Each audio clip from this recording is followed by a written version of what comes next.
Hello, everyone, and welcome to episode number 90 of the Friday Nightmare Podcast. This is our year-end award show. Yes, it's been a little while. I think we recorded like right before Thanksgiving last, and then holidays kind of happened, and we were going to record this episode about a week ago, but then I ended up getting really sick, and then Heather got sick, so it's been kind of a mess getting to record this, but we are recording it, and hopefully you guys will be hearing this a couple days after we've recorded, because my lazy ass is not going to wait till February to release this episode. But, as we always do, I will do the introduction. My name is Mr. Smoke Show Crawford, coming to you from the town of Swartz Creek in the county of Genesee, in the state of Michigan, in the United States of America, in the North American continent, in the Western Hemisphere, on the planet Earth, in the Milky Way galaxy. I'm fully vaxxed, boosted, and waxed, and ready to climax, and if you can, please get me wet and feed me after midnight. I'm the man with the glorious beard, a.k.a. Mother of Cats, a.k.a. the man with the humongous ego, a.k.a. Scotthausen, a.k.a. Scotty Too Hottie, a.k.a. Spanky. And with me as always is... Heather Powell from Waterdown, Ontario, Canada. And we made it to the end of 2023. If for some reason you have not listened to the Dummies of Horror Top 23, they do a worst list, and you can just go back and listen to Tim's and Daniel's, because between the two of them, with the exception of a couple, they basically knocked off some of the worst horror movies that came out this year. They really did, yeah. Which I appreciated. I do have to say about their top 10 is I do like that even Tim clarified this isn't top 10 worst films. This is more top 10 disappointing films. And I like that he clarified that, because a lot of people say worst films, and I don't like that category. But like saying top 10 disappointing, that makes sense. And even though one of his films, which is a film that I really enjoyed, he said this wasn't made for me. And I appreciate that, right? I think it's important that as horror fans, we acknowledge that not every single film is made for us, and that someone else out there may enjoy it, except for Skinamarink. Anyone who has that as number one, get the fuck out of here with your pretentious bullshit. Get the fuck out of here. If it's in your top 10 because it was different for you and it was something new, that's absolutely fabulous. But if you're going to tell me that that film was better than when Evil Lurks, Evil Dead, Infinity Pool, talk to me. You can go fuck yourself and stop listening to our podcast right now, because there is no way in any objective world that film was better than those four. Yep, if it's that movie that's cool, but like, come on now. Yeah, I was gonna say that movie may have affected you more than other films, sure, right? But yeah, everyone knows my thoughts on that damn movie, right? Like on the poster you made this year, like you mean like, why is there so many feet or something like that? This is Canadian. That's why everyone thinks we're weird. That poster got shared around everywhere. The filmmaker drops his cell phone and aims it at the ceiling. Oh, there we go. We got a shot. And, again, I will give credit to that film and how it was made, because I'm going to take a wild guess that either one of us will be talking about it. We don't do worst of, or, dislike ones. I think we do like disappointed or overhyped or underhyped. Yes. So I don't think I bring it up at all, but I want to give credit that it was something new and different. And I think that's what 2023 brought us. I don't know if anything from this year stood out to me as, well, there's a handful that did stand out to me as incredibly well-made films that I would go back and watch again and again. But I would say this was a year of variety, that people tried different things. Even the film The Endsmen, which I'm, known as not being a fan of, it tried to do something different, and I do give credit to the filmmakers for that. Right. Nope, I'll say there were a lot of unique takes on films. I mean, yes, there was a lot of sequels and prequels as well, but it gave us a nice variety. And I will say, earlier in the year, I was really shitting on 2023, but honestly, as the year progressed, this always tends to happen, but this year I noticed it even more. Was later in the year we got a lot more better films. I'd say the first 6 months I was worried I was not going to be very happy with the top 10. It was going to be, I was there's a couple good ones, and then there's some that I'm I wouldn't even buy these, but they are okay. But now I'm happy with my top 10, and I got a lot of good honorable mentions. Yeah, I agree with you. I think this year did turn around. And I think with any year of horror or any year of movies, you're always going to have stuff that stands out as a real highlight among the masses, ones that people like because it hits them differently. Your artistic films, your political films, your slashy, stabby, sixth entry in a series, so to say. And I think that's what we got this year. We got a variety. I don't think this was a horrible year in horror. I think if you say that, you obviously, are probably an average horror fan that watches Shudder and perhaps just all the cinema releases. You probably don't even watch all of Shudder if you think this year was average, because there may have been Shudder movies that came out that weren't 10 out of 10, but fuck, there were some very clever ones that Oh, yeah. came out this year, right? So, we have our awards as we always do. We're a little different in our podcast. We do our awards, and then Scott and I scan through a top 10, but I do have a special surprise for Scott for my top 10 this year. Ooh. Yes. Scott has said that this is the year of Heather being gaslit. So I have come up with my gaslit top 10 and my real top Oh, 10. nice. Top 10 that Love it. made fun of me all year on, and then the top 10 that's actually my top 10. Oh, I love it. That is awesome. I hope you're excited to relive some of the best movies we've had of the year Oh, through my I so gaslit. am. How I've been gaslit by 2023. So I guess we'll kick this off with our first award, which is Best Shutter Film. That's what you have on your list, right? I'm opening it up, double checking. Yep, best Shutter film. Awesome. So Scotty, what were your films for Best Shutter? All right. So for the runner-up, I am gonna, or an honorable mention, I am gonna give that Hell House LLC Origins, the Carmichael Manor, because this was, everyone knows, like probably remembers me talking about how I love the trilogy. Like even part 3, I know a lot of people don't like it, but I really did enjoy it as well. But Hell House LLC Origins, the Carmichael Manor kind of went back to its roots and was just more simplistic in its storytelling and didn't go over the top. And I just had such a great time with this movie. It had some good creepy moments. It was a bit of a slow burn, kind of like the first film was. But yeah, I really dug this one. And I would say it's tied for my second favorite of the 4 movies now. Then my award itself will go to When Evil Lurks. Fuck, did this movie just hit me in the feels. It was just so disturbing and dark and unique and violent and just disturbing in so many ways. This screamed a Scott film, from like smoke show film all the way through and through. This was amazing to me. Like such a well-made, horrifying film. Agreed. I thought this year on Shudder was quite interesting. I know Matt Woods from The Internal Spotless of the Not So Dark Mind. Is that what it is? No, Eternal Darkness of the Not So Spotless Mind. Fuck, Matt. You know that I love you. I know Matt was very disappointed with Shudder this year. Now, I know the UK gets different releases than what we get in Canada, and let alone what you get sometimes in America, right? Sometimes Right. we get different things. So I will say that I felt Shudder was very much worth the investment this year. I enjoyed majority of the films that came out on Shudder. Some of them stuck with me more than others, and my runner-up was Influencer. I thought Nice. that was social media done right. I thought the main antagonist in it, I've seen her in a couple other films since, and I think she's quite a good actress, and B, I thought she presented someone who's basically a psychopath quite well. Yeah. And I liked the little details that this film kept in. There's one character that gets lost in a survival situation, but previously we hear that she was a Girl Guide and went far up in the Girl Guide levels, which would allow her to survive in this situation. I liked that.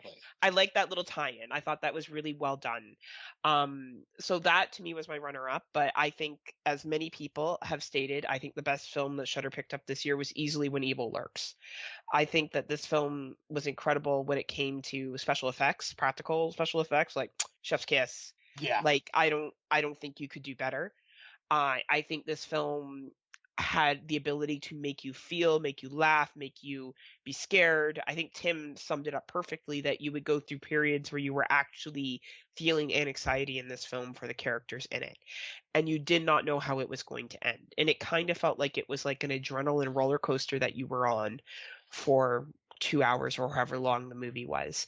So I applaud Shudder for picking that one up, along with other ones that were picked up this year.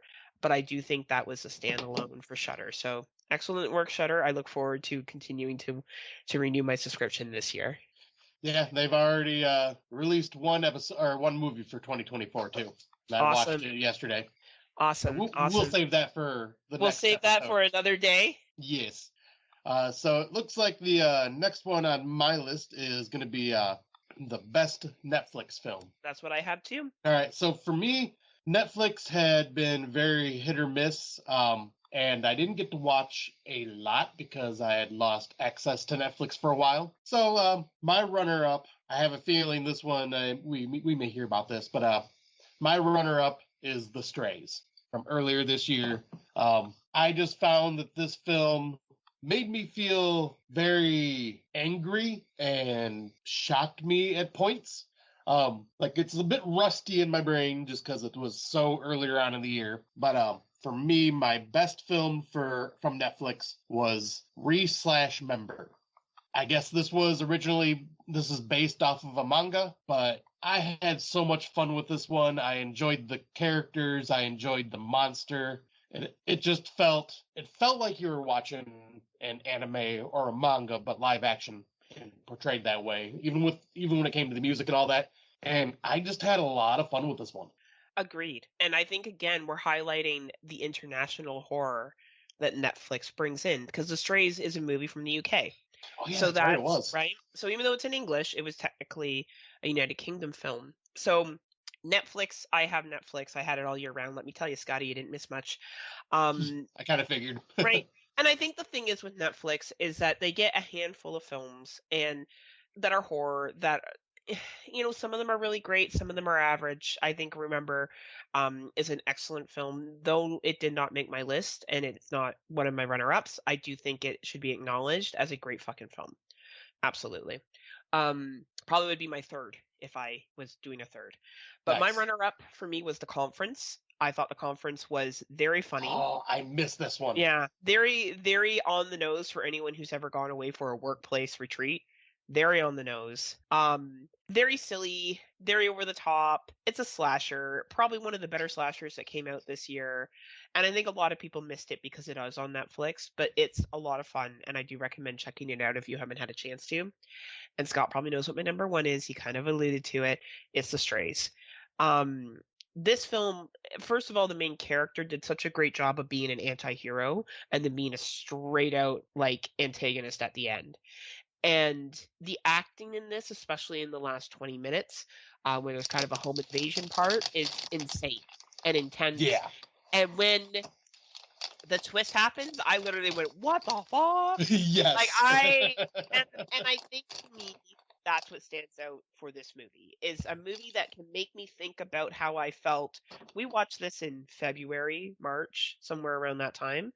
And for me, this many months later, to still think about it, reflect on it, I think that speaks to what a good film it was. So that is why it is my number one for Netflix this year. Overall, not bad, Netflix. Your documentaries are probably more where it's at, but thanks for bringing some good international horror. Right, exactly. It always gives us a access to films. I mean, yes, sometimes you got to do some digging for some of the films, but there's always some fun that can be, or at least entertaining films you can find down there. Yep, totally. So the next one, at least on my list, is Best on Demand. Same with me. All right. So for me, this was a tough one because there was a lot of really good on-demand films. I did narrow it down because I could have had probably like 6 or 7 runner-ups. But yeah, runner-up for this one was Dark Harvest. I just absolutely loved this film. It nailed the Halloween vibe. It was super gory. It had a really awesome monster creature design, a very cool story, which I know this is based off a book, which I bought the book and I plan on reading very soon. And man, this was just so much fun. It kind of hit that era of the 60s and did a very good job with that as well. Like, this was just an all-around great film and is going to become a yearly tradition to watch around Halloween now. I Couldn't just agree more. loved this movie. And not a movie that was talked about as much as maybe it should have been. Exactly. Like, People this was should go back overlooked. and check it out. It is an excellent Halloween themed film. It really is. Like, and the monster design was just freaking awesome for Sawtooth Jack. And even that one had like a nice little twist at the end where you're going, what the fuck? But I would say for me, people probably won't be surprised if they've watched this movie, but for me, my favorite film for that was on demand came out in December, and that is There's Something in the Barn. Excellent movie. Excellent This, movie. for people that know how obsessed I am with Gremlins, this movie is basically Gremlins but with elves, and it's so much fun and so entertaining and chaotic and hilarious. I loved all the characters, the doofus dad that's just trying to make the best of everything, and like just the mother that is just like trying to be happy and supportive and just kind of fucking snaps at the same time, and then the kids and then just the elf design was freaking awesome, and also they became quite creepy when they got pissed, and man, just all around just a very entertaining film, and once again another holiday film that I'll be adding to my yearly tradition now for Christmas. I couldn't agree more, Scott. I think that was a film that came out at the end of the year that, again, a lot of people did jump on just as the year end was coming to a close. Great creature feature, excellent entry to horror with still being dark enough that it is scary. I wouldn't have my friend's 8-year-old daughter watch it, but my friend's 14-year-old son, I think he would appreciate it. Oh yeah. It is rather dark. There is some kills in it, so to say. But yeah, excellent film. I'm glad. I knew you would enjoy it when I watched. I think I watched it before you, and I Yeah, was you did. definitely like, yeah, Scotty is gonna dig this for sure. And I couldn't agree more. On demand this year really did step up. There were some awesome on-demand films this year, and I think you listed two of them that were among many as must-watches. So what stood out for me this year, my runner-up is An Angry Black Girl and Her Monster.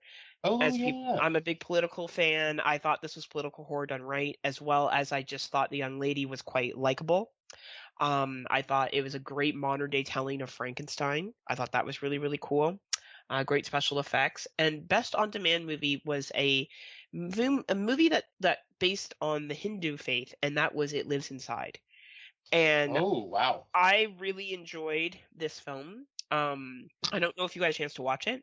Nope, the two you just mentioned I had not watched. Like I Yeah. had, because as everyone was knowing this year, I was struggling to squeeze in all the movies that I Mhm. wanted to. But yeah, one thing we forgot to mention earlier was how many movies we ended up watching. I ended up watching 137. I did 189 Nice. for 2023. So that's, our list will differ definitely because of that. But yeah, It Lives Inside is an excellent film. It takes the whole demon and possession thing and takes it down a different route that's not Christian, which is a nice nice Yeah. refresh. So I do recommend it, but also with the two that you brought to the table, like we're looking at a great year for on demand. So if for some reason you miss some of these other films, definitely recommend checking them out. Yeah, I was saying like It Lives Inside was one that, because I remember you really liking that one, and I really wanted to watch that one, and I just never got a chance to get around to it, unfortunately.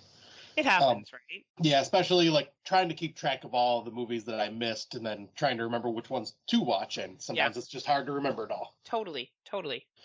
So this award coming up next, this one there really wasn't much. So the best Amazon Prime film, so that means like free on Prime is at least how I took it.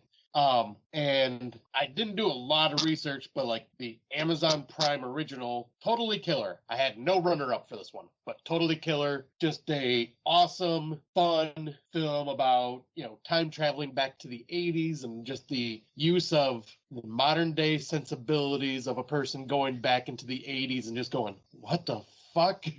And not being offensive to either era, and just actually like not like actually Mike Merriman even said it best on Fresh Cuts because they were doing their top 10, and he said they covered both decades without saying one decade is better than the other. It was just literally like this is how it is now, and this is how it Yeah. was back then. Right? And like, but just the way the character from modern times is like experiencing everything in the 80s and just kind of the culture shock, and she's just going, this is, and just making the few comments that she makes is very entertaining and smart. And then just the kills were great. The killer had the awesome 80s style mask. I'm forgetting the character's name that like it's based off of Headroom, Mike Headroom or something like Max Headroom. Yeah, that's one. Yeah. Max Headroom. Yeah. But yeah, such a very fun movie. But yeah, didn't really see it. I didn't notice too many Prime originals this year, so I didn't have much of a list. You are right. There was not much. My runner-up was All Fun and Games because I actually did enjoy that one. That was a Prime one. Right? Okay, I forgot about that. So, short, quick possession film, which I really did like. I thought it was a good low-budget little film. I don't think people have to rush out and watch it, but if we're looking at Prime and we're acknowledging some stuff that they did, I did enjoy that. And Totally Killer was obviously the winner. I praised this movie when it came out. I thought it was hilarious.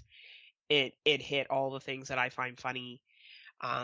Prime was pretty quiet this year. There wasn't much going on, and that happens. You know what I mean? You're not gonna have years where everything is booming. So it was fine for what it was. Yeah, I was saying. I mean, we had huge variety of options still. So for totally right. So I guess I have best Hulu. Is that correct for you? Yep, that's the next category. Awesome. So for me, once again, this is kind of like there wasn't a lot. I mean, yeah, I could go and these were just ones that were Hulu originals, so that's what I just focused on. I didn't look at what was on Hulu during the time of this award show. So for the Hulu originals, my runner-up was Appendage. Just had a lot of fun with this movie because it was definitely the whole throwback to the Siamese twin type situation with like Basket Case and what was Malignant from last year or the year before. So I had fun with that one. It was just a very good, entertaining, silly movie not to take very seriously. But then my favorite film from Hulu, this should not be a surprise to anybody, and that is No One Will Save You. I just found this movie to be very intense. I was rooting for this girl. I found the creature designs to be extremely creepy and like fit with like, what we think of when it comes to aliens sometimes. And the fact that very tiny amount of dialogue was used and kept you entertained, kept me glued to the screen and wanting to know what's going on, and were able to tell a story without actually using dialogue. I thought they did a wonderful job, and this is definitely one of my favorites. I just love this movie. Oh, I know you were a fan, and I'm sure it's going to be on many people's list, just not mine. Was The Boogeyman a Hulu original? The Stephen King one? Yeah. That was theatrical. Oh, okay. Never mind. So I don't know if that was on Hulu or not. Okay. I saw that it was on Hulu, so I had that as my runner-up. Oh, okay. So then, yeah, because I think we've done that before where if it's on Hulu to watch, we count it, but I just did the originals this year because I didn't think about it. Well, that was my runner-up, was The Boogeyman. I actually thought that was a pretty good film. I enjoyed it. I liked how the dad kind of came around to believing the daughter a little bit quicker. Right. Still not quick enough, but no. It would be a horror movie if it was. That's true. And then Appendage was my number one. I thought the special effects, I thought the whole basket case side, I thought it was great. I honestly really thought it was a nice take on that concept in 2023. And I definitely would say that is a must watch. If for some reason you missed this year, I would definitely recommend checking it out. Completely agree, because it was just a lot of fun. It was, and like Hulu, you know what I mean. Like you get some good and bad stuff, but I feel like, and even though I wasn't a huge fan of No One Will Save You, it's a quality film. Yeah. Right. So I think that's an important thing to remember too. And now I have best theatrical releases. Yes, indeed. Okay. All right. So this one, theatrical releases came out fucking swinging this year. I mean, I was also a fan of the theatrical releases last year. I know you were not nearly as high as I was, but like I did have a lot of them in my top 10. But yeah, this year there were some amazing films. So once again, this was a tough category for me, but I ended up narrowing it down. My runner-up was Eli Roth's Thanksgiving, because this was just an awesome throwback slasher, and finally got the Thanksgiving movie that had been teased for so long with that trailer Right? and we were hoping for. And they did such a great job, some very gruesome kills. Yeah. And just a fun story that had like a legit revenge theme to it, which made total sense. And but for me, the best film this year that I've seen in theaters. Some may argue if it's horror or not, but Heather and I have already discussed it, and we said, "Fuck yeah, it's horror." And that is Beau is Afraid by Ari Aster. Fuck everyone who doesn't think that's horror. Go fuck yourselves. Yeah, this Go watch Skinamarink. this one just covered what it's like to suffer with social anxiety and expectations and fears that just are all inside your head. Once again, Ari Aster knows how to get performances out of his actors. 100%. Joaquin Phoenix did such a fucking amazing job portraying this character. There were scenes where I'm laughing, but it was almost like a release of tension from the scene before laughter. Like, oh my God, oh, I'm finally through it. And it is someone that suffers with social anxiety. It's their nightmare displayed on film is how I would put it. Agreed. Like, it's just insane and over the top. Yeah, it's 3 hours, so it's a commitment, but I don't think there really was much that could be cut. Like, I remember saying back when I first watched it, like the second act I felt slowed it down a bit, but could have been trimmed. But at the same time, now that I'm thinking about it and I rewatched it, I don't see what could have been cut. It kind of just fills everything in with that story. Agreed. Beau's Afraid is an incredible theatrical release, and I echo you. I think we had some bangers in the theater this year. This was a really great year for theater horror, and I know there's movies such as Five Nights at Freddy's that I think did the best this year. Yeah. Though I'd be curious about the one I'm going to say is one of my runners up, if that will eventually surpass Five Nights at Freddy's. What is it? Surpass. Oh yeah, Surpass. Five Nights at Freddy's, but I don't think it will, because I don't think it will have the same appeal on the mass level. But my two runners up, because I had two runner up because I could not decide, and one I saw just at the tail end of 2023 was Godzilla -1. Ooh, I so want to see that. I never thought in a million years a Godzilla film would ever be on my list. I am not a kaiju person, but this movie was absolutely incredible. It gives you it's a drama, it's a horror, it's a monster film, it's everything rolled up in one. My second to that was Knock at the Cabin. Oh, nice. I really got emotionally into that. Shamalunga Ding Dong brought it out again. And then my first number one is Talk to Me. To me, that movie blew it out of the water this year, but I would also argue Beau's Afraid did too. Unfortunately, it didn't do as well in theaters. Probably that the runtime didn't help. But you know what? Great theater watches this year. And I'm glad to say most of the theater ones I saw in the theater, with the exception of a few. Yeah, I'll say that because I remember I watched quite a few throughout the first half of the year, and then obviously having a family, it was kind of life changed. It was harder to get to theaters, though I was at least happy that Erica and I were able to go see Thanksgiving together. That one was a very fun theater experience. And then, so what is the next category? I got Best Tubi. Oh yeah, Best Tubi Original for me. All right. There's some good Tubi stuff on Tubi that came out this year. Yeah, I did not put a runner-up for some reason. I should have. I don't know.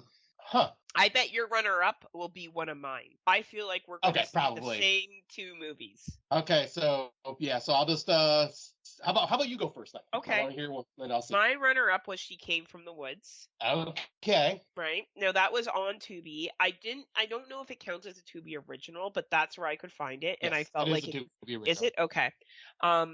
Excellent slasher film. Excellent. I hope there's a sequel. I thought it was so good. I'm sorry, I'm going to cough, Scott. Oh, you're good. Yeah. Unfortunately, folks, we are all dealing with sickness and trying to get past it. We're all dealing with the COVID. And then my second one was, where are we here? Little Bone Lodge. And I'm going to cough again. Okay. Oh, yeah. Little Bone Lodge was considered to be original. That's right. Okay, so mine is that was your main one, right? Shake your head, yes. Okay. So what it is for me would be flip those around. Little Bone Lodge would be my runner-up, and She Came from the Woods was my favorite one from this year. Like, because I just had such a great time, and it was just like a nice '80s throwback slasher. Had the right amount of stereotyped characters that are in slasher films, especially from that era, and I just had such a great time with it. Thanks for carrying that there, Scott, because I totally went on a coughing spree. Oh, you're totally fine. But you know what? Little Bone Lodge and both She Came from the Woods are fucking excellent films. Like, yeah, we may talk about them later on because they're so excellent. And then the dogs bark. We can't win. Can't win. But yeah, they want to be part of the show. 2 great films on Tubi that if you haven't watched them, what are you waiting for? Tubi is free. Go check them out today. What are you waiting for? But yeah, so I'll while you take care of your coffee, I will do the next category, which is best bloodbath. And for me, the runner-up for this one, there was quite a few options, but for me, best bloodbath, the way I picture it is like when you look at the screen, it's coated in blood, gore everywhere type scenario. And for me, the runner-up was Malum. That had so much just red stuff flowing through it. This film was just intense and gory, and it's a remake of Last Shift. And Yep. and it's like a remake or a retelling, but same director. So that one was my runner-up because there was plenty of just awesome gore. Like I couldn't really even pick one specific scene just because there was so many just horrific moments in it. But Agreed. For me, the bloodbath for me was Evil Dead Rise. Oh, fuck yeah. Fuck yeah. Like that, it would not be an Evil Dead film if there was not a bloodbath scene of some sort 100%. and maliciousness. I mean, from 100%. The hallway scene when the mother is just slaughtering all the tenants that are in the hallway, and you're watching through the peephole, to the ending when the main girl is dealing with the final version of the Deadites and the wood chipper scene, and good lord, there was just so much gore and brutality in that, and it totally felt like an Evil Dead film, which is one of the reasons why I fucking love this movie so much.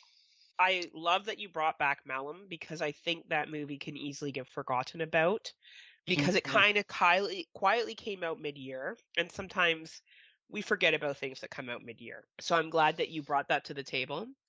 My best bloodbaths were actually different films, so that's kind of cool. For me, when Evil Lurks, like the whole movie was just slaughtering.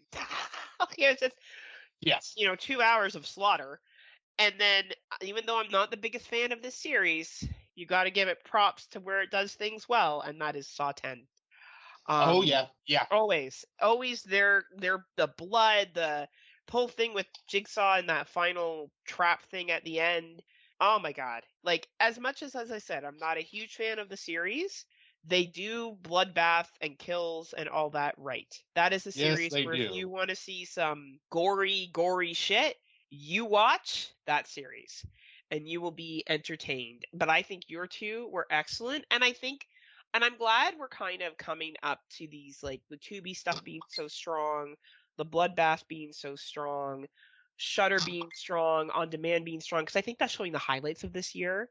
Because too often people shit on a year if they don't like everything, but I like that we're pulling from a variety of different things. Yeah, but I was saying that's kind of one of the reasons why we, did these awards is because it showcases like all the different streaming services and rentals and theatrical and all that stuff, and gives us a way to showcase films that may not be in people's top tens, just because we do watch a lot. And also like to say, hey, you missed out on this. Like it's free on Tubi, or this is worth the rental. Like go and watch this movie, right? I'm very excited for this next category because you and I always have different things because different things speak to us. So I'm excited to hear what you have. Oh yeah, so boy. So this one is best kill. So this is where it's just like one singular kill, like at least this is how I take it. One singular kill that stands out to me And I did have two runners up for this one. So one of the runners up is Thanksgiving, the dinner table scene at the end where Bobby, the kind of douchebag jock, gets his head smashed by the oversized hammer, and it just gore everyone. That kill was my best kill on the runner-up side because it was just so satisfying because I didn't like that character. So seeing that was just quite entertaining.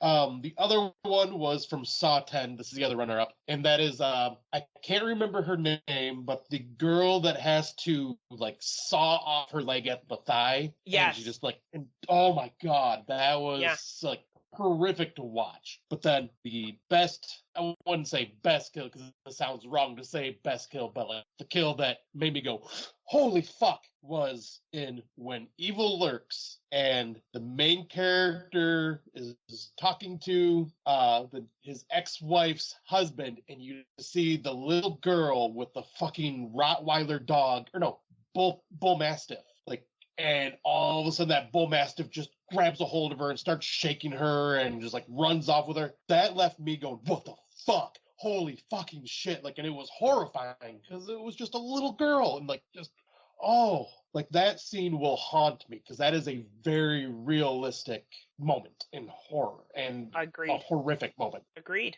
Like, so yeah, When Evil Lurks, that daughter dog scene. Oh. Agreed. I think you're pointing out two amazing kills here. My runner-up is the Evil Dead, the saw chipper at the end. Yeah. I thought that was just fucking. If you haven't seen it, please go back and watch it. And Winnie the Pooh, Bud and Honey, Winnie the Pooh to Christopher Robin. You laugh, Yes. and he slices the girl's fucking throat open. Nothing will stand out more to me than that kill from this year. That is awesome. I was waiting for Winnie the Pooh to get some love, but that is freaking great. And oh man, like even from February, I saw that in the theaters for the special time that it was running.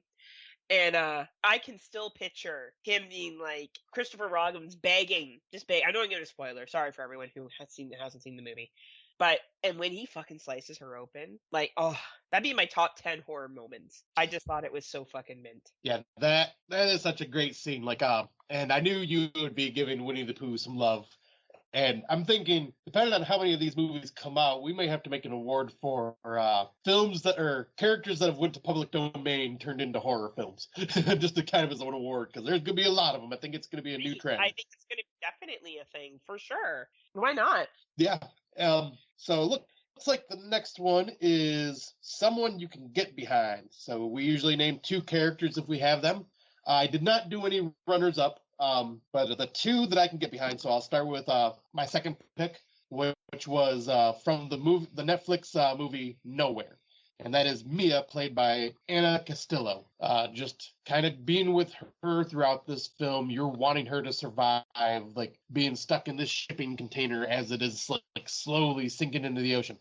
Yes, she has some MacGyver moments, as I would like to call it, that are a bit over the top and unbelievable, but at the same time, you're like, yes, girl, get this. Save you and your baby. Come on, you got this. You got this. Like, you're rooting for her. Yeah, I would agree. And then the other character for me was, where is it? From No One Will Save You, Bryn, played by Caitlin Dever, the main character. Like, I just wanted her to get through this. Like, yes, they're like people, and I felt bad for her because of everything that the town is thinking of her, and yes, obviously because of what happened in her past. But like, I just rooting for her to get through this, and then by the end of the film, even though the ending is a bit kind of ambiguous, it showed that she was happy and everything was going on. And I really loved that about this character, and I wanted her to get through everything perfectly. So it made me happy to see that. I agree. For me, my runner-up, or my second, was the kids from Kids vs. Alien. Ha, nice. I thought those kids were really sweet, and I thought they were quite endearing. I thought the brother-sister relationship was quite endearing, and I really want a sequel. Like, I really want a sequel to that movie, and because they left it so open-ended, I'm really hoping we get one. And this film was not as well known. It is on Paramount, if for anyone who wants to watch it. You're Killing Me, Eden. The young woman who was, I don't know if you watched You're Killing Me. I did not. Yeah, I thought she was quite empowering. So she was definitely, for me, a strong female lead this year. And unfortunately, I think when stuff comes out on Paramount, kind of like Pet Cemetery Bloodlines, like it kind of gets like, I think Pet Cemetery got pushed because it's Pet Cemetery, but like if it's just some random horror movie, people are like, right? So Yeah, because I didn't even hear this one. yeah, like if you have Paramount Plus, it's on there. I think it's rented Okay. probably. Do you guys have Paramount Plus in the States? Probably, right? Paramount Nice. Plus, and actually, I think I should have access to Paramount Plus. Yeah, it's good. It's a good little slasher. I bet you Erica would enjoy it. It's quick. It's like an hour and a half. Okay, So like nice. it moves. I really did enjoy her, and I thought she was quite a good protagonist. Nice, yeah, I'll have to look into that one. Then you can, yeah, and I do have to agree. Like the kids were from Kids versus Aliens were, yeah, They were especially sweet, the brother right? sister dynamic. The Like they were wrestling like, thing that they would do, and like the wrestling yeah, ring, and like yeah, like they were definitely. I wanted them all to live. You know, I definitely didn't want anything bad to happen to any of them. right. Now the boyfriend and his friends, I could care less Oh about. yeah, they were pieces of shit. But Yeah, yeah, but no, the totally, kids I enjoyed a lot. totally. So the next one to kind of go along with this award is someone who you hate or fear, and two can be named here as well. And so one of the first ones I chose was Neve or Nev, played by Ashley Maddoxy from The Strays, the mother, because Oh of yeah, what happens. what a Oh, I bitch, was so fucking pissed at right? the end of that movie. I was like, you bitch. Right? What a um, horrible person. yeah, that one was just oh. But this one, I know you'll get a laugh out of this. Sophia and Josh, played by Carolina Gayton and Oh Ellen yeah, Hocko from Quicksand. Fuck these two yeah, fuck people. them. Oh, I hated these people so damn much. We're experienced hikers. Let's jump into the quicksand and throw a fit. And let's argue the entire time we're in the quicksand. How Ooh, I snakes want are all of a guys. sudden protective of their babies. That's my favorite. How Yeah, all of it's a fuck. sudden, right? Oh, but those characters made me so irrationally angry because I'm like, I hate both of you and I don't want either of you to survive this. Oh man, that's a cake. Those are mine new. Fuck the ones I selected. Absolutely, those assholes from Quicksand. Fuck off, Rob. That movie was horrible. I'm sorry, Oh, Rob, that you liked it. I guess because it's a 2023, and you're probably already mad that half of our list is you consider 2022. So, right. for me, someone you can hate or fear, the appendage from Appendage. Fuck, that was annoying. Yes. Fuck all of them. All the appendages were annoying. Oh my Yes. god. Oh, annoying, annoying, annoying. And you know who else was annoying and also kind of scary was Gabby from Infinity Pool. Oh, James! That's his yeah. name. Yeah. James! Yeah. You know, Oh, be who she is, she fucking nailed that role. And you definitely did not care for her at yeah. all throughout the film, which is what the point of it was. Yeah, I say Mia Goth, always does an excellent job, and she portrays her characters one way or whether you like them or not, she portrays them the way that they're supposed to be portrayed. 100%, right? Like, so to me, that was definitely the two people, but I think Quicksand, I don't know. I think they're all assholes. Like, honestly, we should just put them in a little island together and they can all just be Right. assholes and annoying together. And just Seriously. let them go. All right, so yeah, for this category, best tearjerker moment in horror, this is where I had messaged you because I had nothing for this Yeah, category. you had no feelings this year. Yeah, there was nothing this year that made me feel like I wanted to cry, which can happen. There's It's just one of those years. Like, do you have anything for this category? I do. Oh, you really couldn't think of anything for real? Yeah, literally nothing. Oh, I got two. Okay. The ending of Knock at the Cabin, you monster. How could that not make you cry? That didn't even register with me. You monster. Well, the ending of Knock at the Cabin for everyone who has feelings. Scott's like, whatever. Do you remember the ending? Vaguely, I do like the movie. I liked it, but the ending just didn't stick with me to that point. Okay. I'd have to rewatch it. That's fine. I'm just teasing you. And then for me, Godzilla -1, definitely. Okay. That whole movie, actually, because the movie, this isn't too much of a spoiler, but it takes place after World War II, and obviously there's some devastation. And right. I think for us living in Western countries, we don't think about what we did to Japan. Right. And that was hard to see, as well as specific relationships between characters. So those to me were my best tearjerker moments. They got the feels going. And then, of course, the decision that the family has to make at the knock of the cabin got to me. I knew that they were going to have to make the call, but I kept hoping something different was going to happen. Okay, now, yeah. Yeah. They're like, oh, yeah. Fuck, yeah, that would have been a good, okay. That's mine then. There you go. There's yours. Yours is also knock at the cabin. The ending. I literally sat there, like, because I'd worked on this list for 2 or 3 days, just kind of going through it and trying to changing things. And I kept going back to that category and I'm scrolling through my list of movies and I'm going, there's nothing that's like stood out to me as just like made me want to cry. Holy shit. Like I guess you could say Evil Dead Rise, because like, well, but even that didn't make me want to cry. Like it's true. There's some characters that you feel bad that are killed because there's likable people, but it doesn't necessarily pull out the emotions as much, right? Yeah, exactly. Right? So, but we can hop on to the next category, which I believe I have a few for. So let's see. Good. The best feel-good horror film. So this one, my runner-up was another Netflix original, and that was We Have a Ghost. Just the relationship between the main daughter and the ghost himself, and like trying to help him along. I thought that was just a feel-good type of ending towards the film.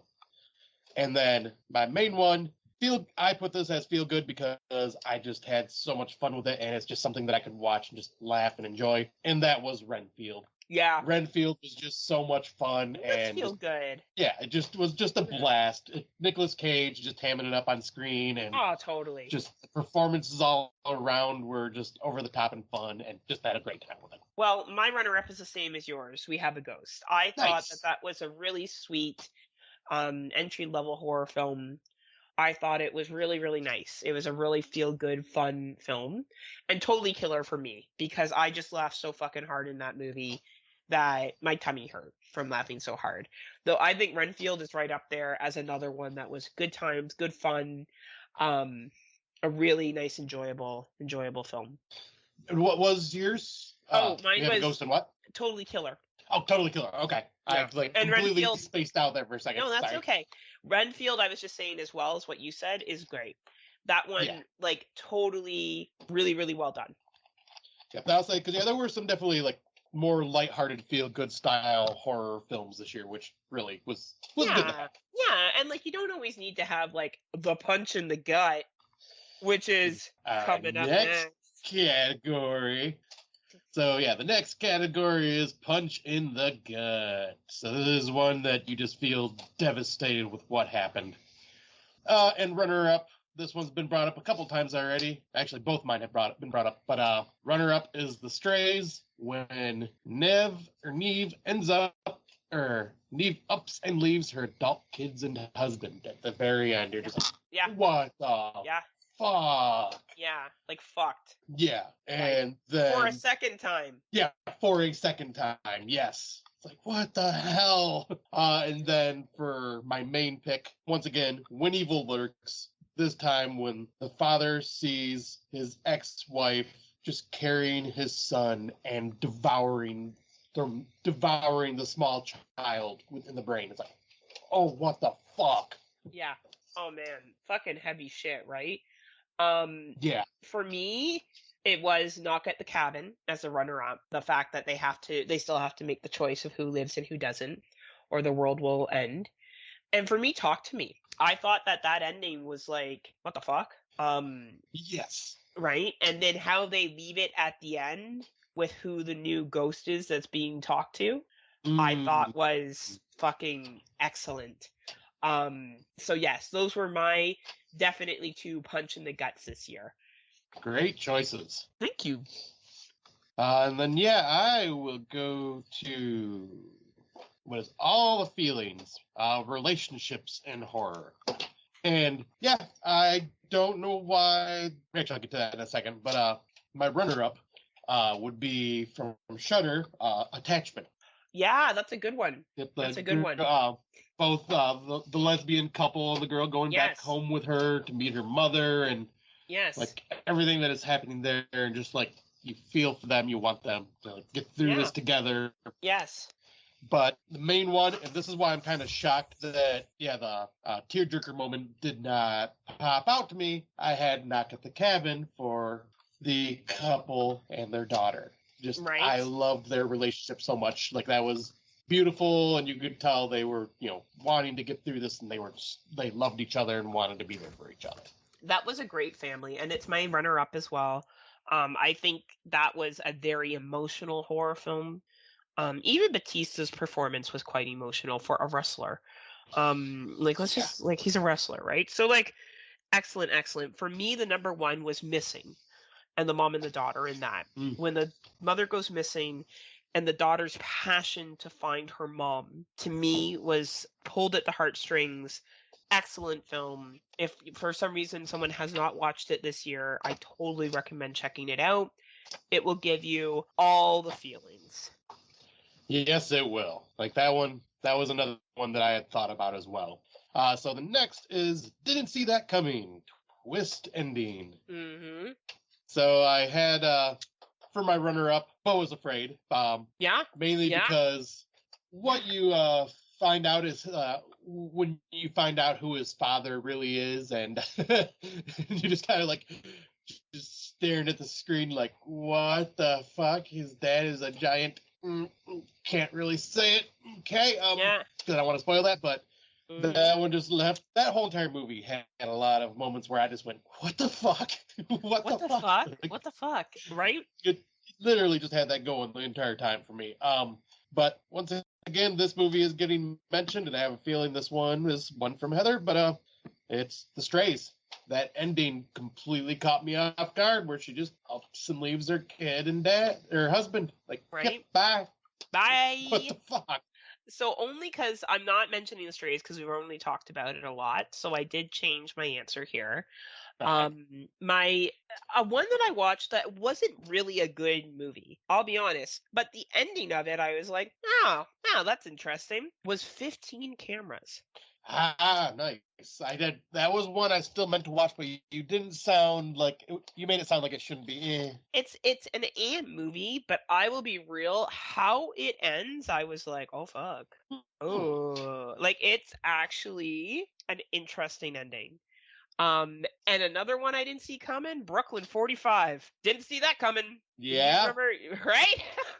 Yeah, wow, that was one that I completely slipped my mind. Right? There's something that a main character does at the tail end of that film that I did not see coming.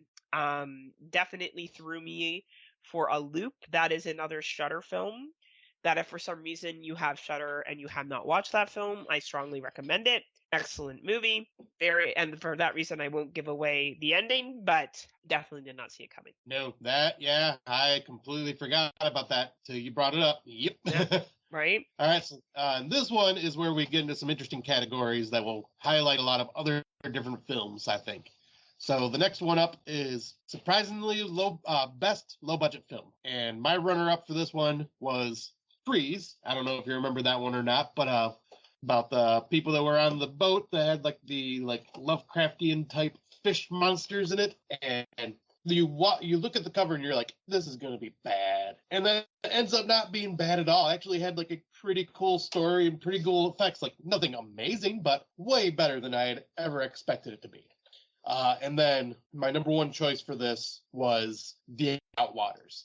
Yeah, there is a very good film in this low budget. There's a very good film in here.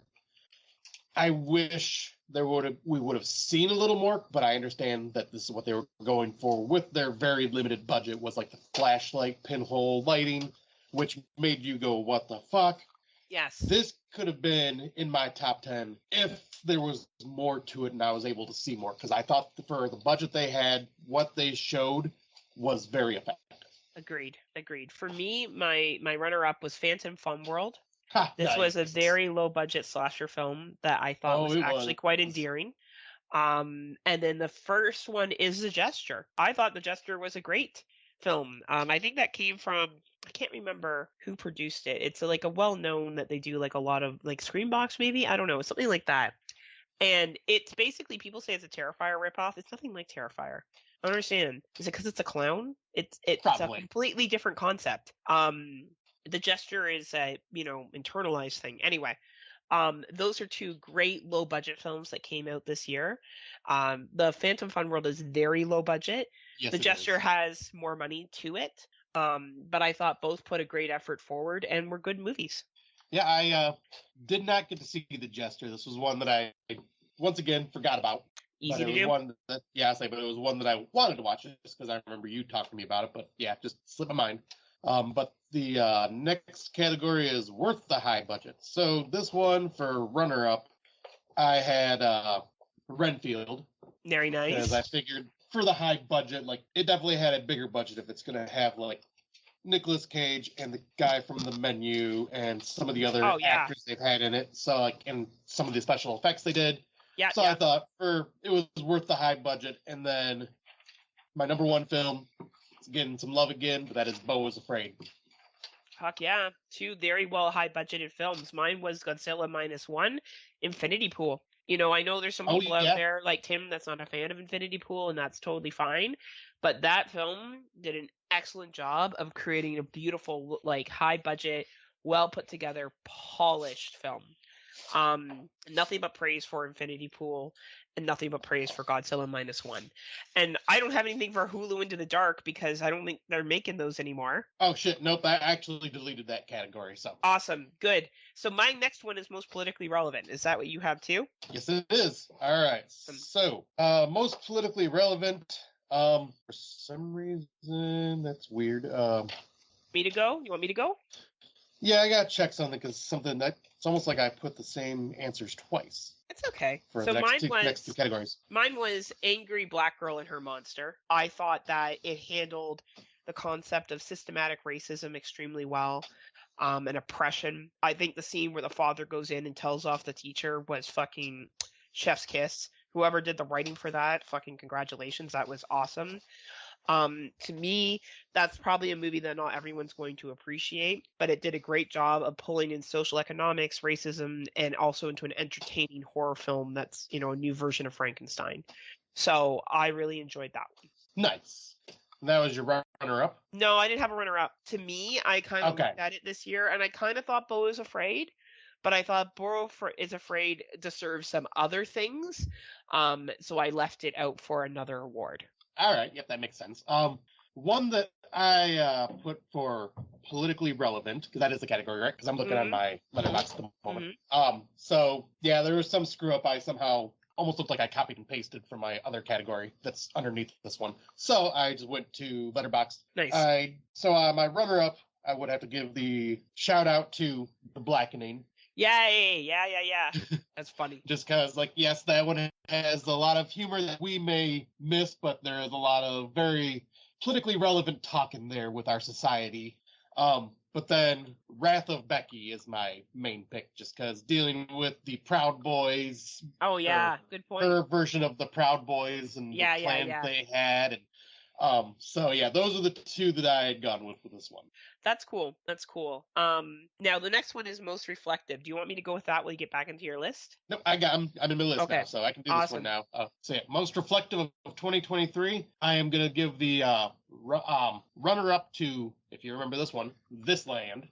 Yeah. With the two political families that are on completely different spectrums. Both accidentally renting the same place and forced to kind of coexist with each other until some shit happens, and their political differences getting in their way with each other, which very, very reflective. Oh, very much so. And then the other one was The Mill from Hulu. Oh, fuck yeah. The whole, this is what happens when you, as like, in the broader sense of this movie, this is what happens when you work hard for a company. The company expects more and more out of you, and continuously more and more out of you, until you are just used up and just tossed aside. Fuck yeah, Scott. Those are two very good examples of the 2023.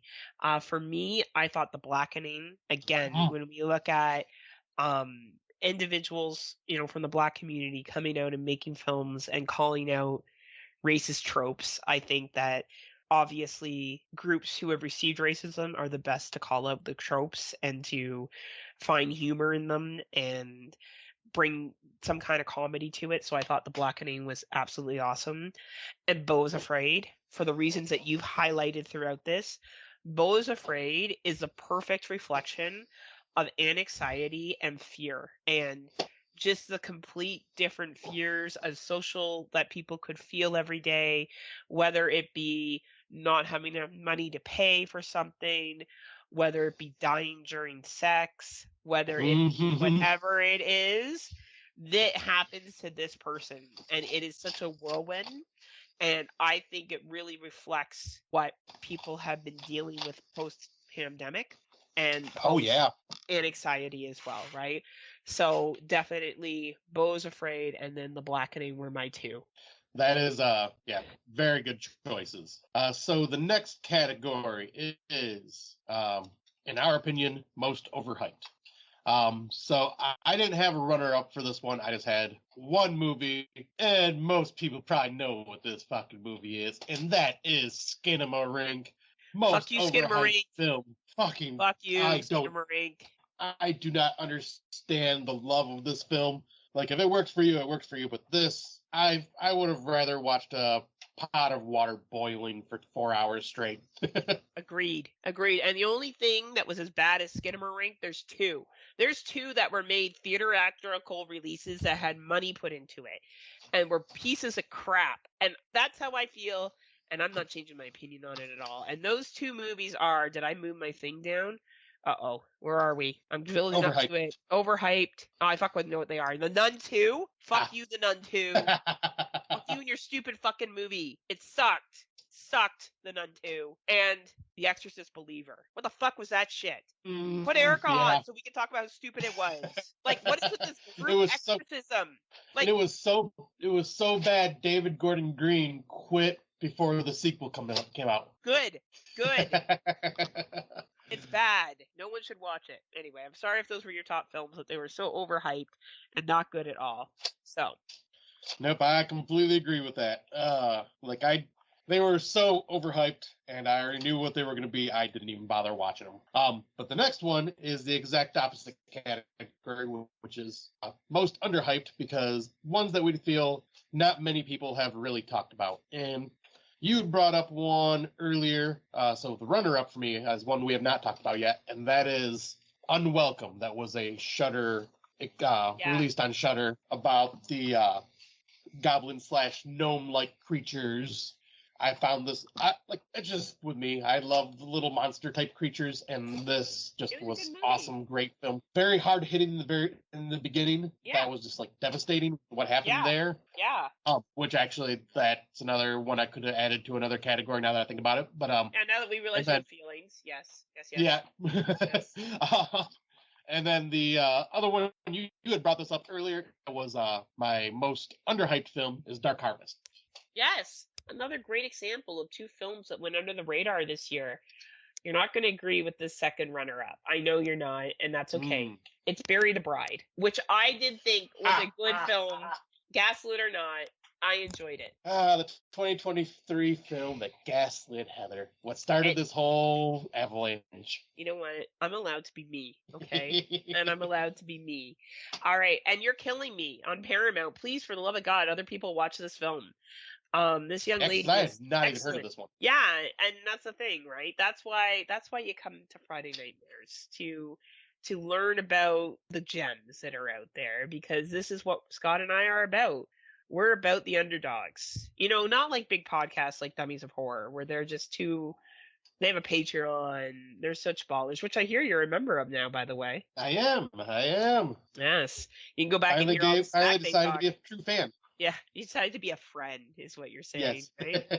Right? But I think those are an example, as well as yours, of two very much underhyped movies that have come out this year. I completely agree. Yeah, you had some very good, obviously very good choices, because I had not even heard of your main one. And Bury the Bride, but at the same time, I give you shit about it, but yeah, it wasn't really talked about that much either.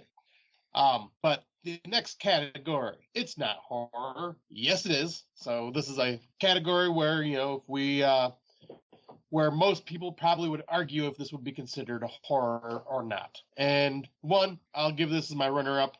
Beau was Afraid. Obviously, we already talked about this. Like, to me, it's horror.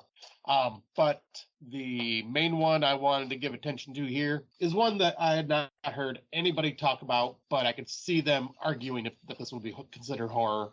And that was the faux documentary style film called Beyond the Neon, which focused on finding a woman who had went to be a prostitute in Vegas and got sucked into a sex trafficking ring, and the documentary people were trying to get to the bottom of it and try to rescue her and get these women out of here because they uncovered a massive sex ring, the underground ring where these women are just being used for sex and trafficking, and it's realistic horror.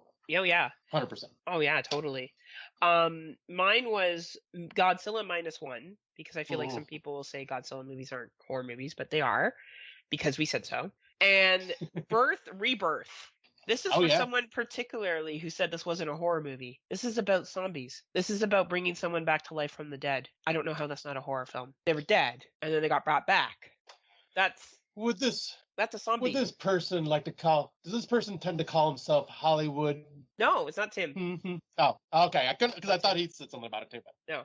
So, yeah, that makes it a fucking horror film. I'm curious now. Anyway, I thought it was a great film. I get that it's slow and, it's not the most quick film in the entire world, but anytime you have someone die and they come back, I put it more like a Pet Sematary zombie-like film than it becomes horror for me. Right. So that would be my number one pick for It's not horror. Yes, it is. And I'm going to give a spoiler. I don't have anything for science fiction because the one science fiction movie that I thought of, I didn't think was good. So I didn't put it here. Okay, well, here, let me... you probably have something, though. Yeah, but I have something, and one of them may be like, oh, yeah. So my runner-up is No One Will Save You, obviously. Yeah, because that's very sci-fi. But the one that would be, is it sci-fi? Is it horror? Who cares? It's good. This one goes to Infinity Pool, because this is definitely science fiction, and it is definitely horror at the same time. Chaos today. Honestly, coughing dogs, it's just who we are, right? Yep. Anyway, back to this. You thought Infinity Pool was science fiction? Yep. Oh. Because it is about, just cloning, and then what you would do if you could get away with, like, cloning yourself and shit like that. And, yeah, that's definitely a science fiction. I guess so. I never thought of that way. So, yeah, that would be my pick. Because the other one was No One Will Save You. I didn't like that film, so I didn't. It's not good to me. But it's good to you and Dave Bailey. Damn right. It's good to you, too. Just not you and Phil Ray. Me and Phil Ray are both like, well, no, Phil hates it more than I do. I was just like, man. Yeah. He was like, burn the motherfucker down. So that makes sense. Infinity Pool, that's definitely a good pick. Next category I have is A Little Too Real. Is that what you have? That is the next one. Yep. Awesome. So these two movies have already been brought up before, but runner-up is, once again, The Mill, just because of what it stands for. And then Beyond the Neon is my main pick, just because, real life fucking sex trafficking. Yeah.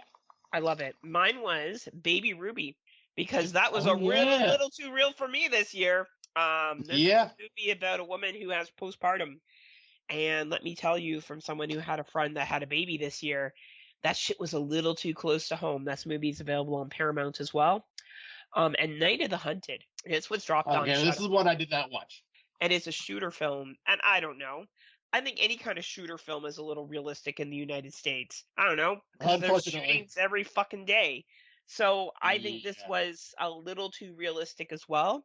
So Night of the Hunted is on Shudder and Baby Ruby is on Paramount. Nice. And the next one is Best Documentary.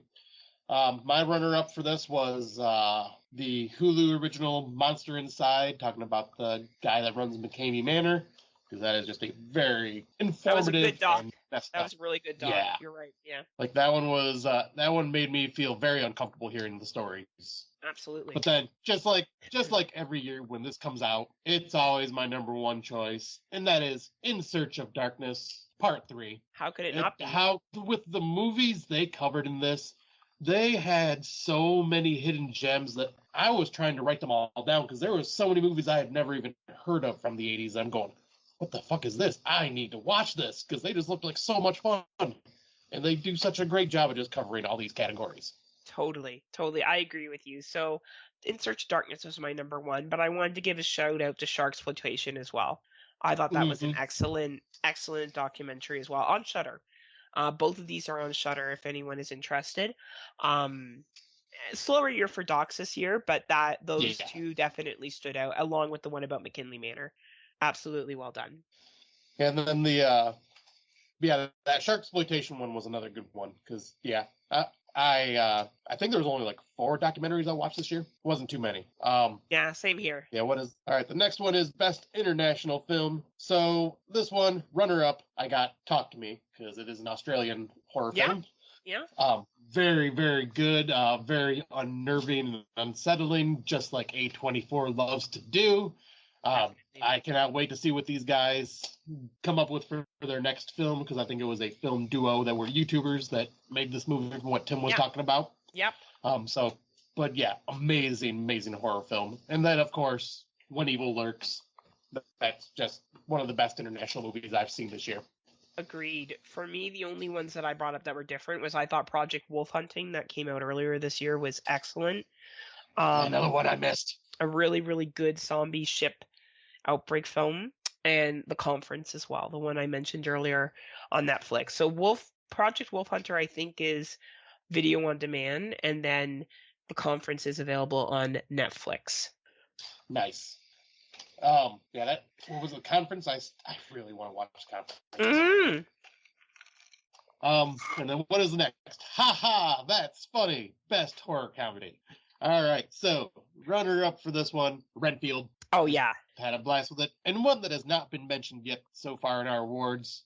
But goddamn, was this movie just so freaking hilarious? The trailer portrayed it exactly what it was. This movie knew what it was, and it went into it. And it, unfortunately, though, because of its success, created a lot of terrible rip-off, low-budget films. But that is the theatrical movie, Cocaine Bear. Same.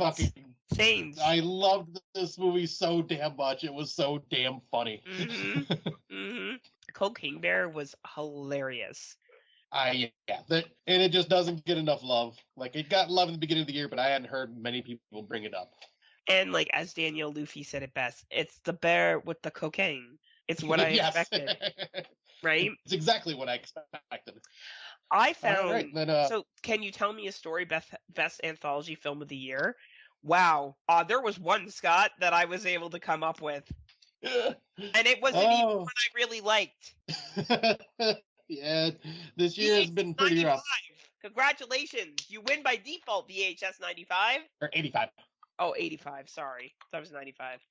85. Yep, but I didn't get the fucking name of it right. That's how much I cared about the anthologies this year. Yeah, this year was rough for anthologies. I do have a runner-up, but that's just because there was like a whole whopping 5. So I was like, yep. So I was like, tell me a creepy story that I found on Tubi. That one was okay. Yeah. Had some good stories in it. But then, VHS 85. I did really enjoy that one.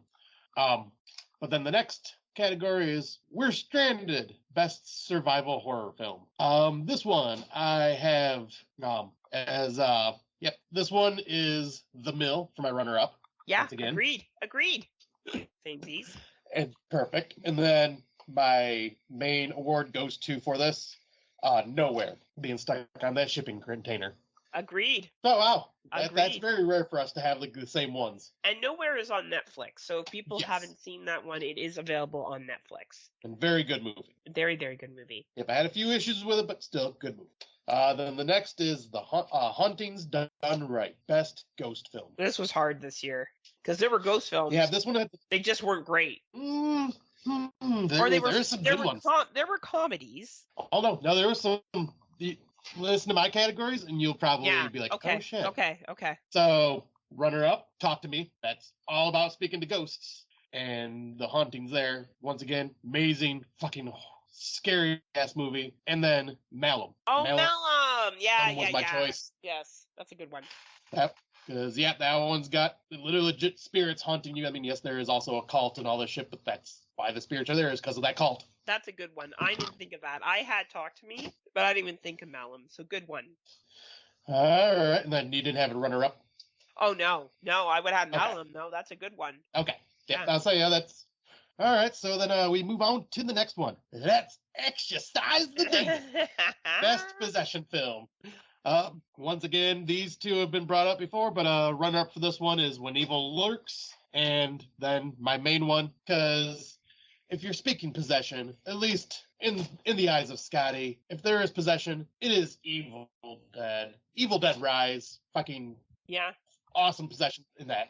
Yeah, I think Evil Dead's Rise was my first one, but I actually really liked Pet Sematary Bloodlines. Oh, nice. I actually thought for a prequel that I had very low expectations for. It was pretty good. Yeah, I had some issues with it, but it was not as bad as I was expecting it to be. Yeah, like I thought that the possessions were pretty decent. Again, it's not available on Paramount. I sound like I'm plugging Paramount. It's just that happens to be where these movies are. And definitely Evil Dead Rise. Like, you don't get better possession than Evil Dead Rises, right? Exactly. Yeah, that movie's just chef's kiss. Then this fun category. Oh, for fuck's sakes. Stabby, stabby, pokey, pokey. Oh, yeah. Oh, no, that's not. I'm looking ahead. Sorry. I'm looking ahead to the next one after that. But yeah, the slasher film's a little nicer one. All right. And then, so for the best slasher films this year, this one you may have forgotten about because I had noticed it disappeared off Letterboxd. And really? I knew you'd watched it because, yeah, you and I both talked about it and you watched it and you really liked it. And I almost forgot about it till Erica had brought it up. But runner-up for me, Never Hike Alone 2.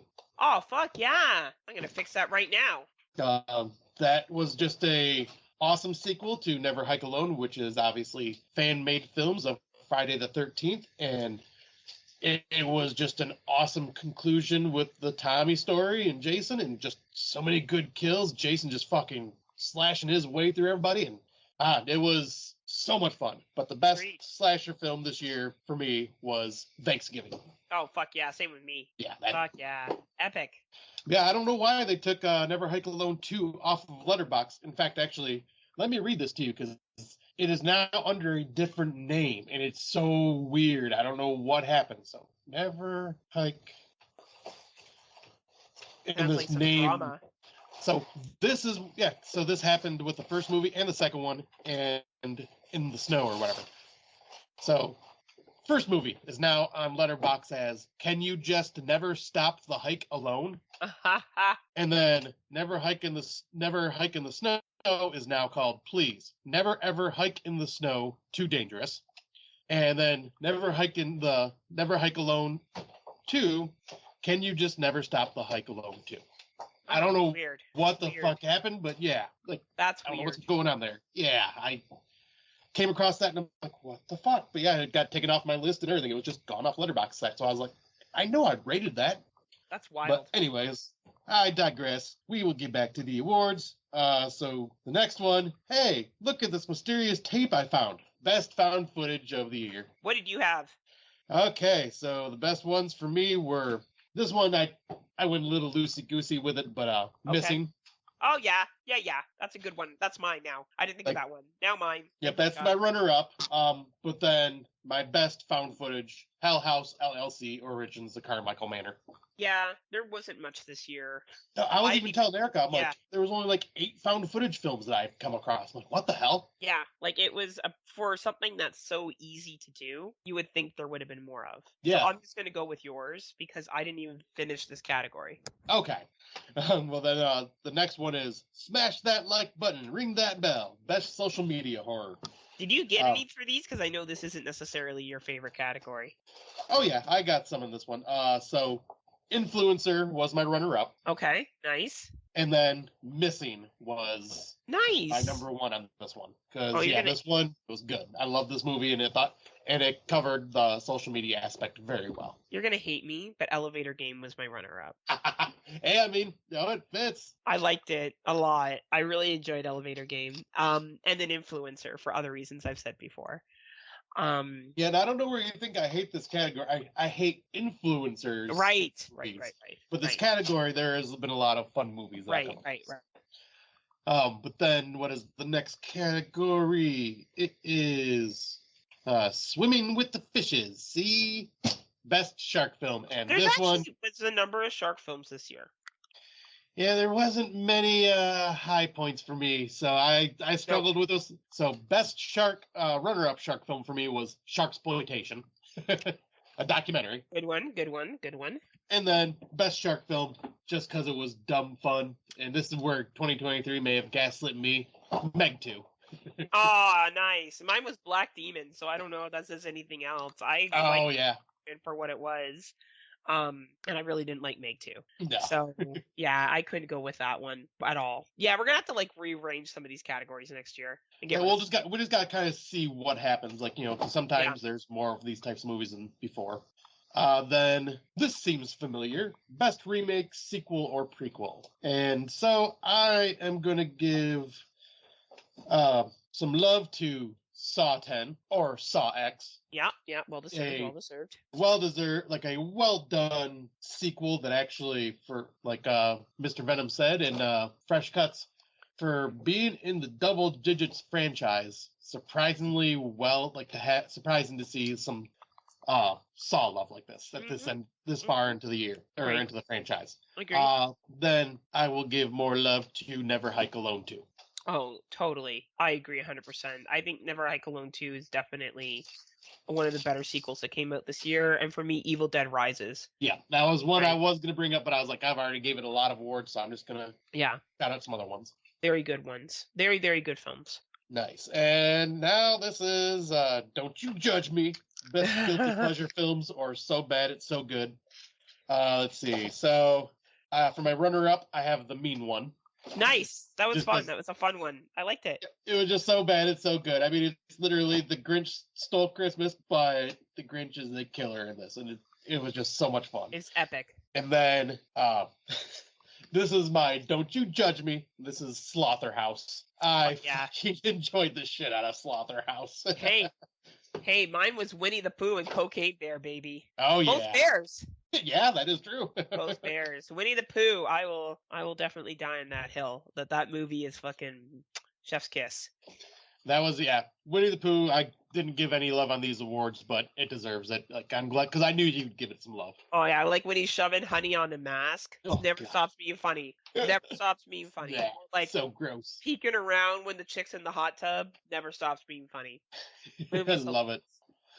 So the next category. Ew, it's all slimy. Best body horror. Okay, my sheet is acting up. There it goes. Okay. So, body horror this year was not very ooey gooey gruesome from what I can remember, besides, like, maybe you could say that with Evil Dead Rise. But I went with two different ones. I went with my runner-up as Infinity Pool. Yeah. Because it's Cronenberg. Cronenberg always has body horror, whether 100%, it's David or Brandon. Too. Yeah, fuck yeah.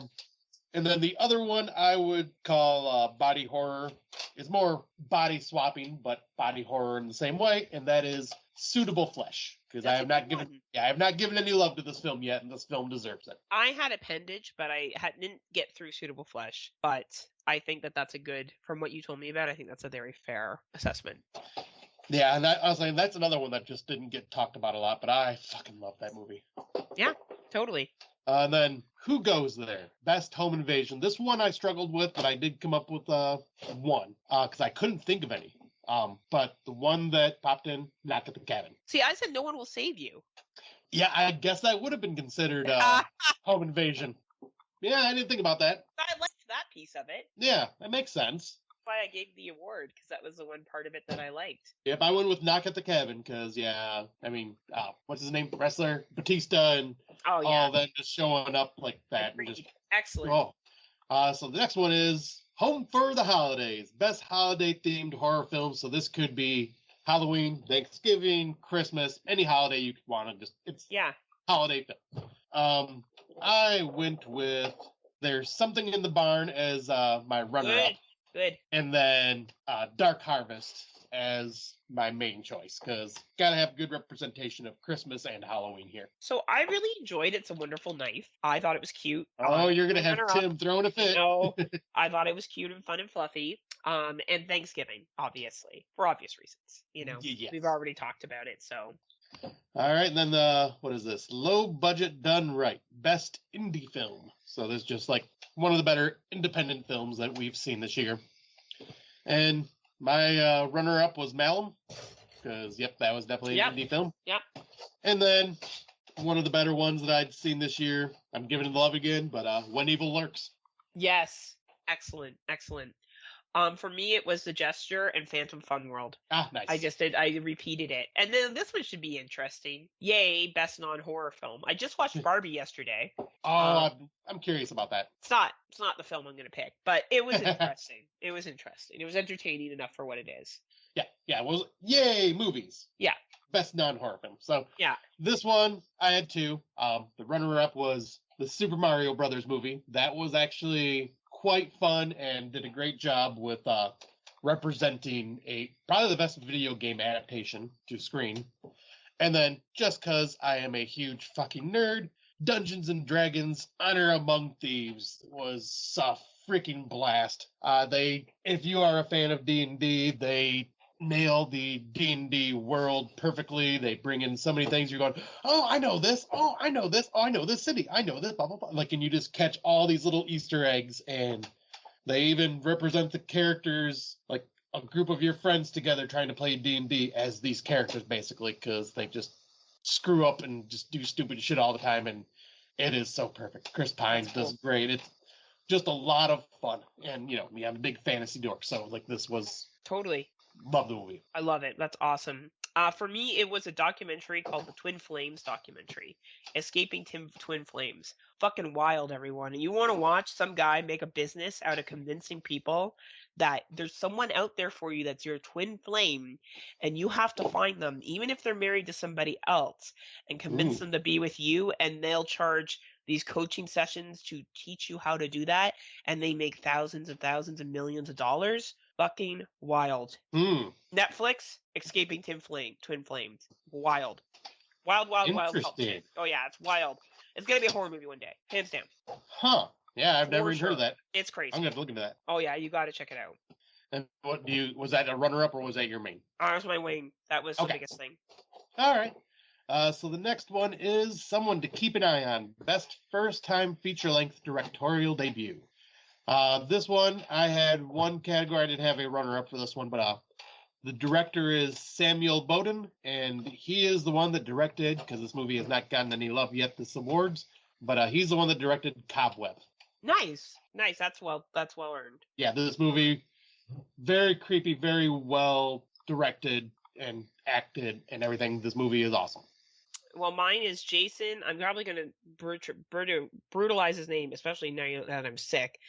Ian Steiner, he did Kids vs. Aliens. He's also mostly done VHS shorts, so this was his first full length.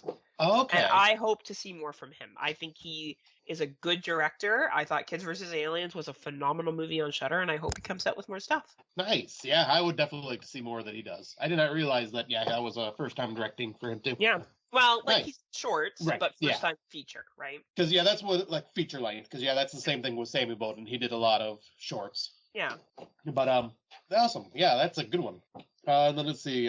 Well, that looks real. Best practical effects.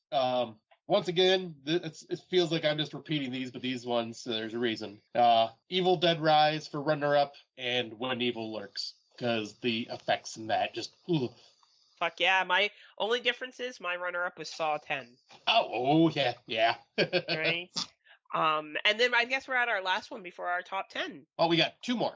Oh, I'm at my last one for top. Because there's Pretty, most stylish film, yep, and then I got that. And then I've never seen this before. Best first time watch horror film from I have something previous I can years. name off for that. That's easy. Yeah, I figured you would. Yeah. But so this category is that's pretty, most stylish film. This one I didn't have a runner-up, but Beau is Afraid, the most stylish film, especially that second half. Oh yeah, like dude, I'm right there with you. That 100%. That's the most stylish film of the year. 100%. Just beautiful and just very unique. Crisp and clean. That was the same one you chose too? Yeah, it was actually. All right, nice. Great minds think alike. Hell yeah. And then the next one is, or the final award is, I've never seen this before, best first time watch horror film from previous years. Oh, what's yours? I didn't watch that many this year. Like, I think there was like, I think I ended up watching like maybe a total of 40. Like, there was a lot that I started but then fell asleep to. But the one that stuck with me was Ganjam Haunted Asylum. Nice. Yeah, that was a good one. That one was very intense found footage. Oh, man, that's a great fucking one. Mine was Critters. Yeah! And I'm going to say Await Further Instructions 2018, a British film that was very on point. It's on Shudder, if anyone hasn't watched it yet. So Critters from 1991 and 1986. And Wait Further Instruction from 2018. Both excellent films. But I only watched 45 films this year that were not 2023, but new horror films. It was slow for me this year. 45 is a low amount. Yep, same for me. Like I was like at 30, between 35 and 40. So as we know, this was the year of Heather being gaslit. Yeah, I can't wait for this. So I have my real top 10, which I will do after this list. But I'm going to quickly go through my gaslit top 10. Number 1 is Snowfalls. I should say number 10. Number 10 is Snowfalls. I don't even know if there's 10s here. I just listed down all the movies that you made fun of me for liking. Snowfalls is the one where they get abandoned in a cabin and they all die, except for one chick. And Scott was like, this movie was horrible. And I'm like, well, it was isolation horror. And they didn't know how to, they're surrounded by woods, but yet somehow we're freezing to death instead of chopping down tree branches and using them for wood. Yes. Scott made me aware that maybe my taste isn't where it should be.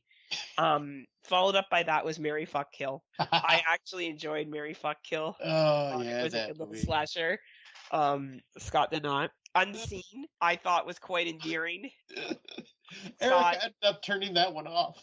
Scott thought that it was not good. I liked it. Erica's like in the back being like, your friend has problems. The Slushy Machine, come on. Wolf Manor, I've got a lot of flack for liking this one from Matt Wood, who told me that he may be British, but he also thought it was a piece of shit or something like that. British comedy about low B movies. Bury the Bride. Mm-hmm. This is the one that created this 2023 category in my head. Right. Frost, which is the young lady who gets stranded in the car and freezes to death. Oh, God. Yeah, I actually enjoyed it. Yeah. The Nun 2, because we talked about it so much, it's actually just me saying I really love it. And Ends-Men, because I have to pretend like I don't like it, but it's actually one of my favorite movies. Dave Bailey told you that one. I really want to get a jacket, the same color. Elevator Game, even though nobody likes it but me, because I like cheesy teenage films. And of course, my number one movie, Killer Book Club. Oh God, yes. I forgot all about this one. Number 1, to which my friend Mark, who listens, shout out Mark, sent me a private message and said, Killer Book Club? ? As that's you liked it? Like, what is this film, Heather? And because I said I loved it. And you know what? I liked it, and I'm not going to be ashamed anymore. And that's my top 10 for. This is Heather not being shamed list. Right. This is the best gaslit. Was that a good gaslit list? That was excellent. There were movies on there I completely forgot about. That was awesome. Gaslit. That was my special treat for you. That is your official top 10 of 2023. Right. What were do you want to do your just top 10? And then first, I'll do my have I have my 5 honorable mentions. Oh, do you? Okay. Yep. So my honorable mentions are Renfield, Never Hike Alone 2. Nice. Cobweb, Unwelcome, and then Suitable Flesh. Very nice. These ones were all like fighting for my number 10 spot, and I just was rotating around them. I get that. And then, do you want me to do my top 10, or do you want to do honorable mentions? I'll do my honorable mentions, and you do your top 10. So my honorable mentions were The Conference, She Came from the Woods. The new film I like that to be in. She Comes in the Woods. I'm hoping to be in next year. Woods. Oh yeah. With Matt Wood, wink, wink, nudge, nudge. The Blackening, Little Bone Lodge, Totally Killer, Missing, and then finally You're Killing Me. Nice. So what are your All right. reels top 10? All right. For the real top 10, do you want me to just do 10, 9, 8, go all the way down? Yeah. All right. So my number 10 for 2023 was Thanksgiving. Nice. Awesome slasher. We've pretty much talked about all these movies that are on this list. So my number 9 is Talk to Me. Nice. Just great. Number 8 will be Rob Humphrey will be very happy to hear Infinity Pool, though he'll probably be disappointed that it's not number 1. But Wow. But Infinity Pool, we've already said what we need to say about these films. They're all great. Number 7, excuse me. Number 7, Malum. I really these are the ones that start speaking the Scotty language. Excuse me. We're all coughing. I hear Eric in the background. Yeah, I'll say we all dealing with that shit. Right. So yeah, number 7 was Malum. The number 6 was Dark Harvest. Number 5, No One Will Save You. And then this is where, these are the Scotty. You should expect these. Nice. Evil Dead Rise is number 4. Oh my God. Okay, continue. Number 3 is There's Something in the Barn. Uh-huh. And then number 2 is Beau is Afraid. No fucking way. Yep. And then number 1 is When Evil Lurks. Oh man. Okay. Number 10, Knock at the Cabin. Number 9, The Strays. Number 8, Kids vs. Aliens. Number 7, The Angry Black Girl and Her Monster. Wow. Number 6, It Lives Inside. Number 5, Winnie the Pooh, Blood and Honey. I was waiting for it. Everybody who doesn't think that's a great movie. Evil Dead Rise is number 4, baby. Holy shit. Wow. Infinity Pool, number 3. Nice. Beau is Afraid, number 2. Wow. And Talk to Me was number 1 for me. No shit. I'm shocked. I'm shocked When Evil Lurks did not make your top 10. I thought it was great, but it did not speak to me like these other ones did. That is totally understandable. Excellent movie, though. Definitely recommend it. But if I thought about what touched me in my special places was these films. And that's a wrap on 2023. Yeah, that's awesome. We actually had some, our top 10s were, very different, but I had some that were right in the exact same spots. Which is cool. Crazy. Yeah. Which is very cool. And I have watched 0 2024s. I have watched 1. And? Okay. I mean, I'd say watch it because it's 2024 film, and we don't have a lot right now. So I'd say watch it because it's entertaining, but it's We're going to have to cut back our awards next year, because what are you going to do after you watch 20 movies? We're not going to be able to do awards. I know I'm going to be pulling a Luffy next year. Right? Well, as always, thank you to everyone for listening and sticking with us throughout this year. Yeah, but thanks for being patient with us as my slow ass took a sweet time editing shows towards the last half this year. But I will be getting on this a little more frequently as long as we can get our recordings back to normal scheduling too. Let's not get too excited. I think people should suspect to hear from us from 1 to 2 times a month. I think it's reasonable. Scott and I are just busy people. And, we had to wait for all the other lists to drop before we just fucking told everyone they were wrong and came out with our list. Yeah, right. Right? So you listen to the rest. No one's as right as us. And then you listen to the best. Damn straight. Right? We some cool motherfuckers that know our shit. How mad do you think Rob Humphreys is right now that you had the mean one listed? Because he definitely is going to tell you that that's a 2022. Oh, I'm already expecting to hear some shit talking from Rob. That's 2022, not 2023. At least half the movies we talk about. He's going to be like, one person watched it at a screening festival in New Orleans on November 1st in 2022. So that means it's not a 2023. Yep. Rob has different rules than we do. Rob walks to the beat of a different drum. A very sexy. He does. That's very sexy drum, though. That's why he my boo. But the Bang Bang game, yeah, right? so was that the Bang Bang game? Or you guys remember? Yeah, the Bang Bang. Which wrestling? Club of the Bang Bang. You know that they're connecting with the Acclaimed. God. Yeah. Yeah, I've seen that. Right? Ever since the reveal of who the devil was. Everyone knew. I knew who it was. Yeah, it was pretty obvious. It's pretty obvious, right? almost as obvious as our top 10 lists were. Like, really, nothing was a shock. Nothing any of us eat. Like, we've been doing this so long that I would be like, yeah, this is going to be in Scott's top 10. Like, nothing of your top 10, I was like, oh, really? Like, nothing. You're right. Yours always surprises me because I'm like, okay, I know she'd love this movie, but will it be in her top 10? Well, It's and I always like, I watched don't know a with you lot because more than you watched this year. So there was some in my top 10 that you didn't see, right? So there's also Right. that too, right? So Yep, like I knew Winnie the Pooh was going to be in there somewhere. oh, fuck yeah, Winnie the Pooh. Fuck yeah, Winnie the Pooh 2, motherfuckers. That's right. Yeah, I can't wait for that. Oh, man. This shit's mint. All the Nellies out there that don't like it. Well, you'll be glad to know that I have heard a top 10 where Winnie the Pooh does get some love in a top 10 list. Good. That movie was amazing. People who don't like it don't like life. And that's true. Not how I want to live. Go watch Skinamarink and be like fucking an Ensman. Dave Bailey. Imagine Dave Bailey's list.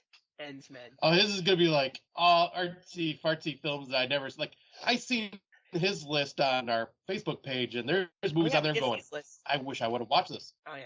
Yeah, like one called Devils or something like that, and it was a Korean film. I'm like, I need to see that. Actually, his list was really good. I'm making fun of him, but I know his list was good. I just saw it not that long ago. I'm just trying to I mean, he's smarter than me. And I was saying, Dave Bailey always like gives us some interesting movies to watch when he suggests them. Like he was the one that suggested Midnight last year, and Midnight's one of my freaking favorite movies of all time now. It's true. He knows his deal. Well, he definitely does. We will be back soon with some 2024s to talk about. Some. We hope. We'll see. No one hold us to it because we can only come with what's released. And right now it's dry. Yeah, there are some out there, but we gotta do some scouring. Right? So we'll see what happens. But as always, we are proud members of the Legion podcast team. Oh my God, what is it? The Legion, what are they fucking called? Legion Podcast Network. And we are part of their Patreon. So if you are interested in supporting Legion and other podcasts, you can join there for $3 a month. You get early access to shows and other goodies. And that's it. So Scott, I guess we'll just close out the show. What? You are definitely sick. There's nothing else to say here. New year, new us. What are you waiting for? What are you waiting for? It's 2024. Are you waiting for me to release another episode? Give up on that. What are you waiting for? How dare you try to take that away from me? I know. I've basically ruined your life. I am so upset. And happy 4 years to Scott and I. Thanks to everyone and their kind messages on our Facebook page that 4 years ago we sat in Scott's basement where him and his lovely girlfriend are now as she's doing work when she should be just resting. Right. And we recorded the baby episode of Friday Nightmares where we were going to be really professional and polished. It's a good thing our True Colors came out 90 episodes later. And if you've stuck with us for this long, thank you. Hopefully my mic's better on this episode. I don't know what the fuck was going on in the last one. I'm using back. It was very weird. It was weird. So I'm hoping that it sounds better now. Fingers crossed. Thank you guys for supporting us and the kind words and everything. That was really awesome. And the fact that you've stuck with us this many years later. You know, we may not be the shiniest podcast. We may not be the most talented podcast. We may not be the most high production podcast, but we put out. And, damn right we put out. And that's way more valuable than, someone like Dummies of Horror who has a fancy intro, or like Rob who only goes to film festivals, or The Horror Returns that has a bunch of studs on there. You don't need that. Or Matt Wood just being Matt Wood, and Kate Pollock just being awesome. When you have Scott and I. We're very much the asylum level, uncorked type of podcast. we just the plain old white bread here. We get picked up by Shudder as let's see how this goes. Yeah, we'll give them a little love and see if they can get on their feet. Right. And here we are 4 years later, still going strong. So again, thank you to everyone, and we'll see you soon. Yeah. I'll say this episode, shockingly enough, will probably be out fairly early. So wish me luck. And until next time, do you have anything to say to the good kitties? Until next time, kitties. enjoy what films you can for 2024 as they are coming out. And thank you once again for sticking with us and giving us shit and all that wonderful jazz. We hope you enjoy this episode. But until next time, unpleasant dreams. See you later, alligator.